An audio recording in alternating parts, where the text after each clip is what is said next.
Here is a live look at the White House. Negotiations to raise the U.S. debt ceiling resume later today with a looming deadline. The U.S. government could run out of money as soon as June 1st.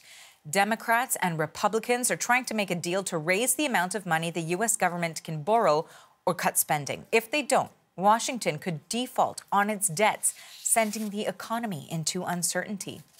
And the CBC's Magda Gabriselassie is watching all of the developments for us from the U.S. Capitol. She joins me now live. So the clock is ticking. Magda, where do things stand now?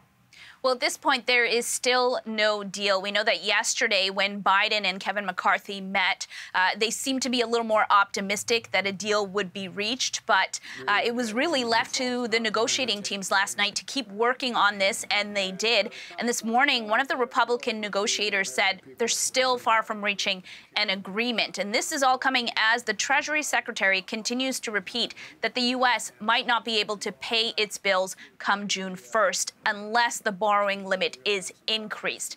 Now, to get a deal to do that, Republicans have been calling for cuts to federal programs and work requirements for financial assistance programs. We know that Biden has offered up other solutions that would raise money, including increasing taxes for the wealthy. So this is what Biden and McCarthy had to say yesterday when they met. We still have some disagreements, but I think we may be able to get where we have to go. We both know we have a significant responsibility. But I think we both agree that we need to change the trajectory, that our debt is too large, and I think at the end of the day we can find common ground.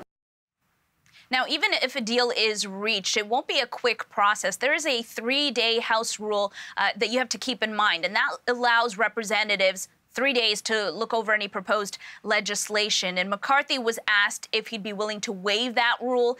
He says he's not willing to waive it. So the pressure keeps building to get this done. And that has to be, you have to keep that in mind as well, that 3-day rule.